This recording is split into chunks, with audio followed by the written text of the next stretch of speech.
I'm Wayne Carey, and this is The Truth Hurts.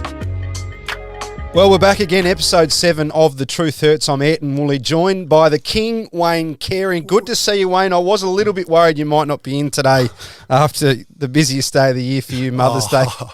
You got to run with that one. Billy Brownless and the Triple M boys will be wrapped if we run with the old Mother's Day.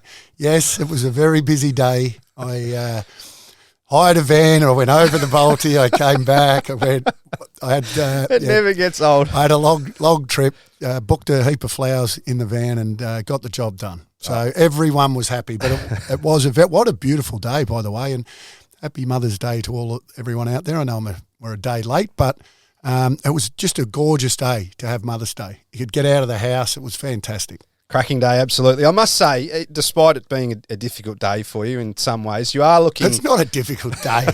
It's a great day. Not a difficult day. Well, I just have to fill the... You're a bit tired. You're a bit tired today. Yeah, fill the car up. You're looking very sharp, I must say. Sharp. I've got a Nike T-shirt on. Someone put this to me the other day, actually. They suggested to me that you actually look younger now than you did in your final year of footy. Here we go. I wanted to put Are you serious? Well, you're looking pretty good. good. You know what it's called? It's called. By the way, you should do yourself a favour. And everyone knows I'm on the mosh, so that helped. I was thinning a fair bit before. Well, when I retired, so that was I was just about cooked in terms of that. And then everyone thinks I've had a bit of work done. Well, I certainly haven't had a facelift or anything like that. But any Botox or technology, and the other thing I like to say, and the other thing that I was way ahead of my time. I was using moisturiser back in the 90s, and to all the guys out there that, I don't use moisturiser, I tell you what, and if you're a tradie, it doesn't matter who you are, whether you're a lawyer, you're a tradie, whether you're a school teacher, use moisturiser from a young age. And if you do that, the results will be very good for you later in life. So that was not a thing in the 90s, you're telling me? Well, can't you tell? Like I've moisturiser morning and night. And like I said, a little bit of technology might have been used every now and then. But I remember Mick Marti came up to me and we're at Princes Park. Might have been the day that Plugger kicked 10 on him. But he came up and he looked at me and he said, he goes, what are you doing? I said, what do you mean, what am I doing? I said, I'm moisturising. He said, what moisturiser? I said, what's moisturiser? Well, what it is, Mick, is it's a lotion that you put on your skin. As I said before, it replenishes it. A bit dehydrated after a game, so I use it and it will make you look younger. And he goes, moisturiser.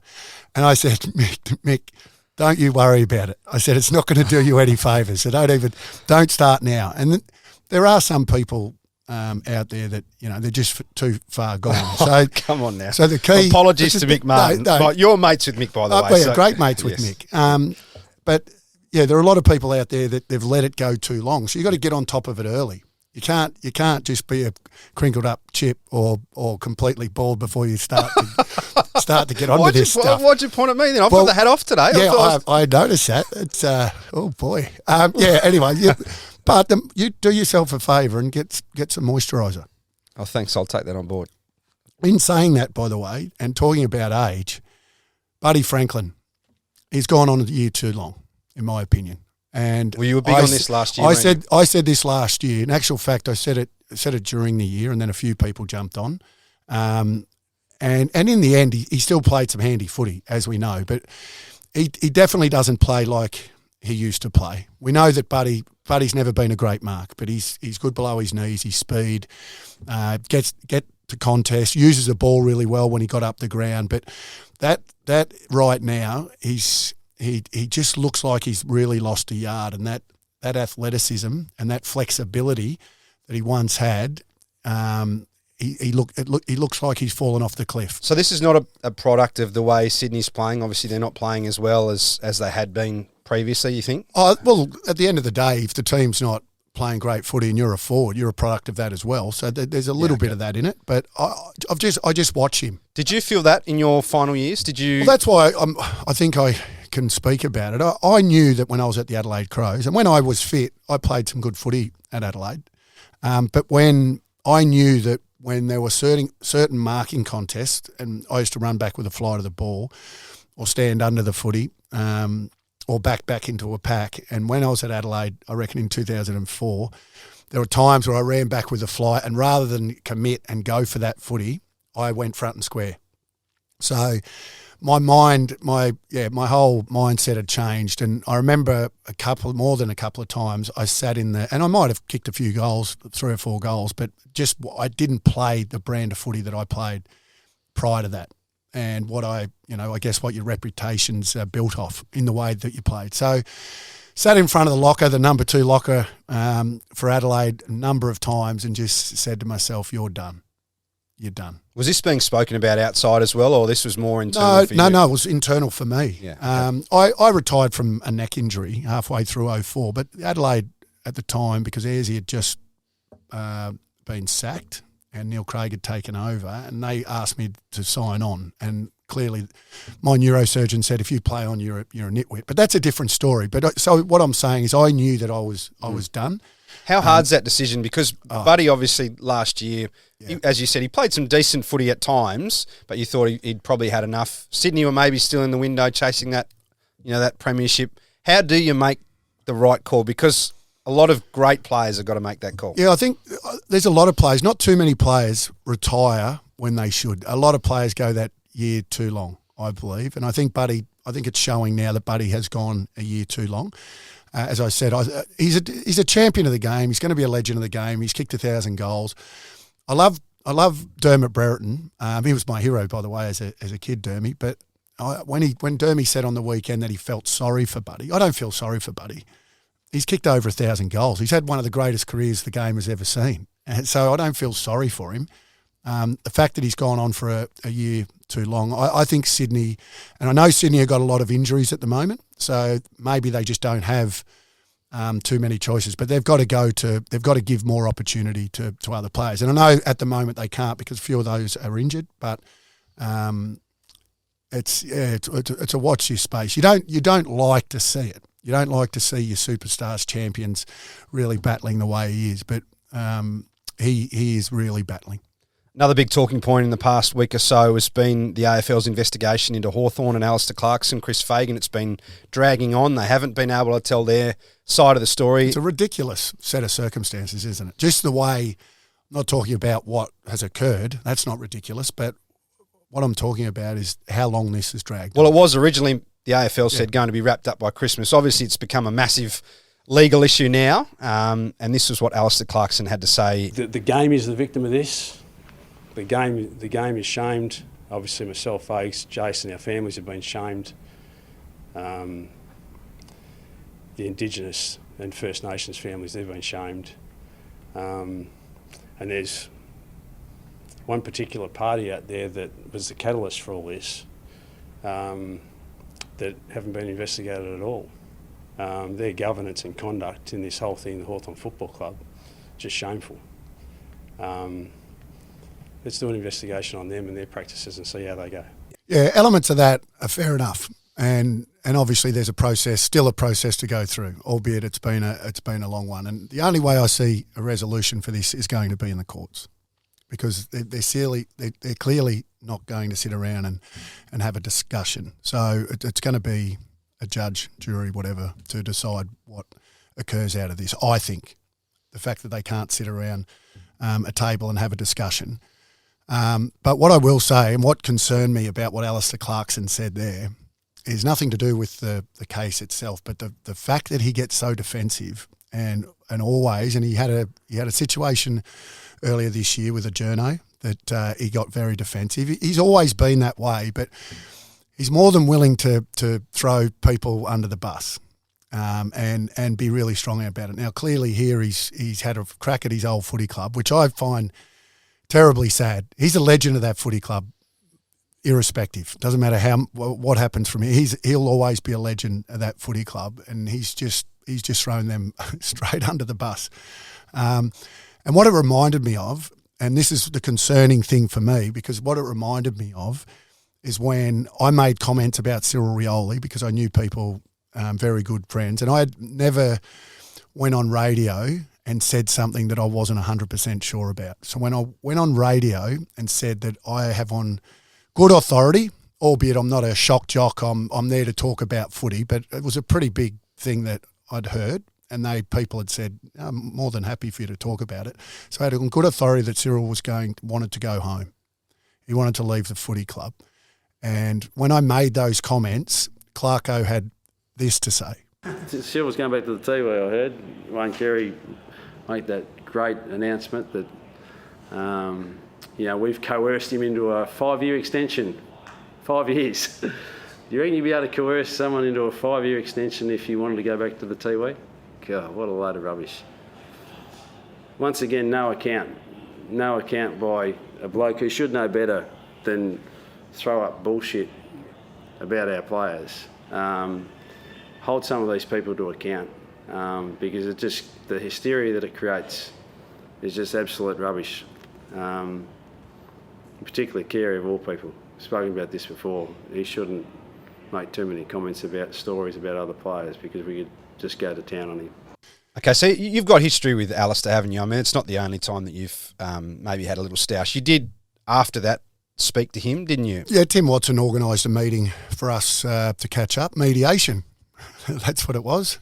And we went and caught up at Tim's house and sat down, and he apologised for those comments. But what it proves, and by the way, I was proven to be right, because he didn't last the 5 years and he did go back to the Tiwi Islands. And where was the accountability for Alistair Clarkson? I never got an apology from Alistair about being right. Yep. He apologised for making the comments in the media after it, but not then eventually about me actually being right. So the accountability and the defensive attitude that he gets himself into, surely having the experience that he has now, and that's why the surprising comments about him having a crack at the Hawthorn Footy Club and throwing, surely he's learnt by now not to be, or not to have that defensive mindset when he's making these emotional conversations. Does he have because you know right? what he does? Because you know what he does, and it's 101 psychology. It's, you know what, he reacts. He doesn't respond. Sometimes he's got to sit back, I think, and just listen to what someone's asking him and actually respond to it rather than react. Because when he reacts, I reckon he gets it wrong. And he's been wrong. He has been wrong, and he hasn't taken some accountability for being wrong in the last, so many times. And there's just a few examples. I'm playing devil's advocate here. I've got one question on that. And obviously that it'll play out in the courts and that sort of thing. Yep. But in this scenario with Alistair, he's had enormous reputational damage done to him without the right to really tell his side of the story, because there has been confidentiality and all those sorts of things. Does he have a right? Doesn't he have a right to defend his reputation? Of course he has a right. I've had things written about me, and I don't want to sit here with poor me or whatever. I've had a squillion things written about me that are nowhere near the truth. And if you sit back and react to all of those things, then I tell you what, you live a bitter, angry sort of life. So I'm not suggesting, and clearly this is a big thing, and yes, his reputation to this point, and he hasn't had the opportunity to obviously answer the allegations against him and Fags, and I totally respect that, and he absolutely deserves that right. And unfortunately, in this world, when the paper or the news go with a story and have no real factual truth to it, and then your reputation's already damaged. The story's out there, as they say, a certain mud sticks, whether it's right or wrong, and then you never get the apology for them either. So just like Alistair, who finds it hard to apologise when he gets it wrong, the papers and the media are exactly the same. So I think he'll be waiting for a long time before he gets an apology off anyone. You're probably right there. The weekend's footy, it's been really open, hasn't it? How many teams do you think can actually win the flag? Because it feels like normally we would have 2 or 3 teams that are by far and away better than the competition than a chasing pack of 5 or 6. But this year, I don't know if we have those standout teams at the moment. I think it's the most fascinating season we've had for a fair while. And for that, and we have got 3 teams down the bottom, North, West Coast and Hawthorn, who are clearly, you just chalk the win against those teams now.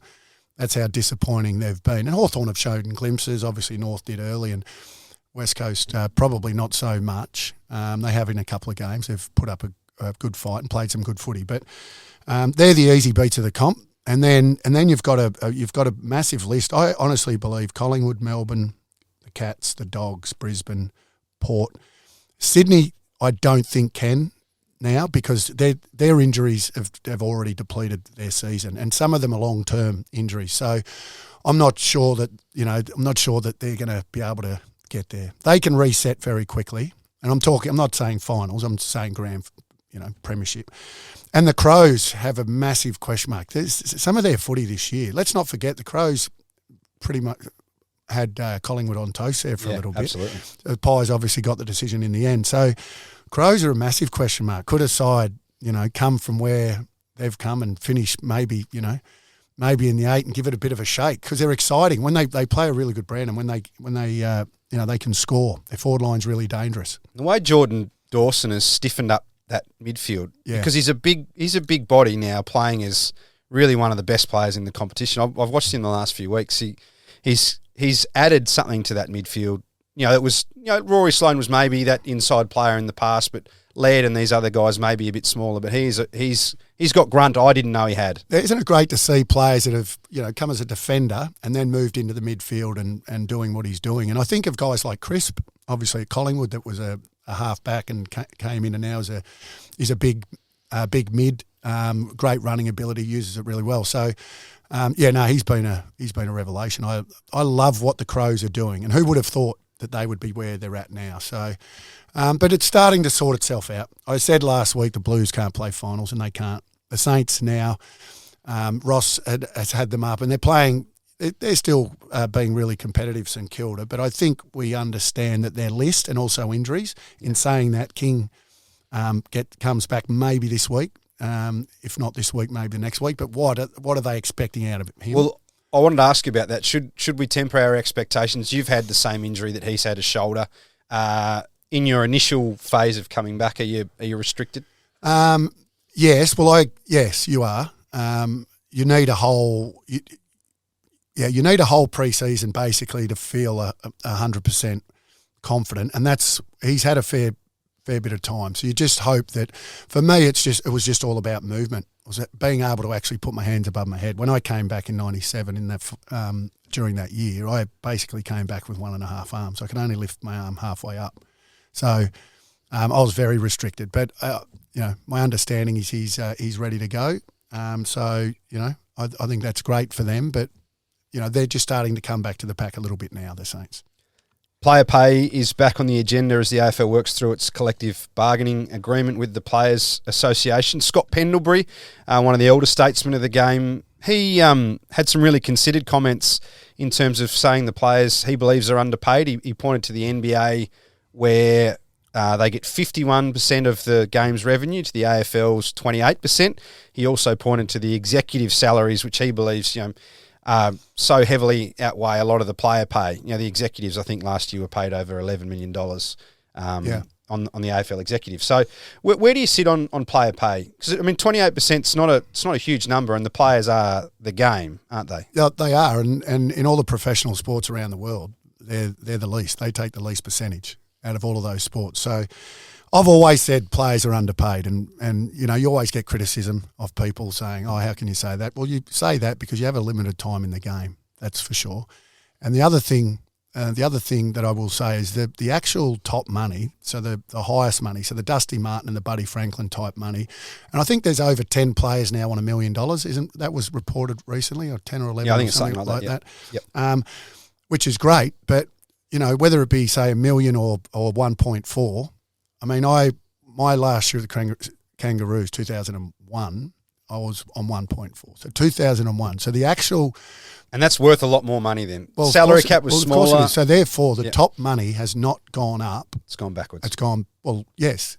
If you look at inflation. In terms of relative inflation, terms. in relative terms, exactly right. So more players are on $1 million, more players are on 900 and 800. So that middle money has come up, and there's a lot more players that are benefited from that.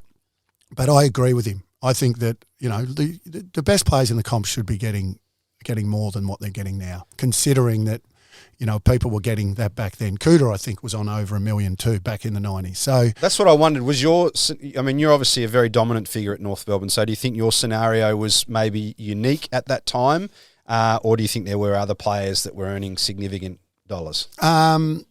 Well, you only believe what you read in the paper. So because obviously our wages, are private, and once again, other sports maybe the wages should be there for everyone to see. I know that's a hot debate, but going back to your point, Paul Marsh and his executives have got a massive job with this new agreement. They've got to make sure that they get a bigger piece of the pie. There's no question about that, because I really do think that the players who do put on the show do deserve more of that pie. No question about that. So massive job for Paul Marsh. On a lighter note, a really unique situation when Geelong met Richmond on Friday night. The Tigers got the upset. Jack Revolt and Tom Hawkins after the game swapped jumpers. It's something that used to happen a long time ago. The one that comes to mind for me is Darryl Baldock, wearing a Collingwood jumper when he got the premiership. Yeah, when he got the only premiership they've ever won, and he had a Collingwood jumper on. I know. I think that ended up changing because of sponsors, and when teams are winning, they wanted to have their colours on. It got me thinking: has anyone ever asked you for your jumper at all at any stage? They have, and from memory, I remember one in particular was when I represented Australia, captain of Australia in Ireland, and I swapped my jumper with their captain, who was also number 18, by the way. So we both swapped jumpers on Croke Park. And then Steve Silvani came up to me after a game. He wanted a pair of boots because he was a boot collector. So I gave Sauce a pair of boots. I think he might have given me a pair of his boots as well. Don't know where they are. So you think he did this with other players as well? I reckon from memory, I think Sauce would have asked a few different players that he may have played on, and he collected boots. So I wonder, actually, we'll have to have a chat to him and see whether he's still got them, because if he gave me a pair of his, I don't know where they are. A dog might have chewed. I've said this to you before. If you came into my place, you would not know that I played footy. Unlike a few teammates of mine, Anton. Well, speaking of your former teammates, now we do want feedback for this show. We're going to set up a way that... Yes, we're going to start answering some questions. So we want some questions sent in. So we'll get that email sorted for the next program. But I have got some feedback already, some very direct feedback after we spoke about your pre-game song choice last week. One of your former teammates has told me some other songs that you used to not just play necessarily pre-game. You used to sing them, just out loud in front of everyone. I do have a really good voice. So Bruce Springsteen. And just one line, I'm on fire. Just the one line. George Michael Faith. Well, I guess it would be nice if I could touch your body. No, I'm very popular. And maybe, no, not very, I didn't finish that sentence. I'm very popular at karaoke bars. And the reason why I'm that bad, people love me up there. And because I half think that I can sing and I'm bad, then people like it. Well, I've got one more allegation for you. Allegation? I don't like those. This same teammate has suggested that you also sang the opposition theme song before the game, just out loud in the rooms, walking around the rooms. Yeah. That's ridiculous. Why? Well, whatever. I was very relaxed. I like to just and by the way, you wouldn't let Dennis Pagan hear you do it. Like, you had to do all this in private. Players now allowed to show a bit of personality and actually laugh. We weren't allowed to laugh at all. In actual fact, if Dennis saw us laughing or having a bit of or we even yawned, whereas yawning is I think it's nervous energy. Yeah, nervous energy. So. You certainly couldn't be smiling at all. And even the day that we spoke about Mick earlier, the day that Mick had fake tan on, Mickey Martin put fake tan on before we played Sydney Swans, and he was playing against the great Tony Lockett with fake tan. What? Why? With fake I tan. haven't heard this. What's this? And then when the trainer came out, and he a hot day, and he's wiping off, and all the fake tan was coming off on the towels. So as you can imagine, Plugger had a little bit of fun around that later. But anyway, I know I digress there a little bit, but yes, good it deflection. was about having fun. It's about having fun. So that's what kept me relaxed. We've certainly had fun again today. Thanks for listening, everyone. We'll see you again next week.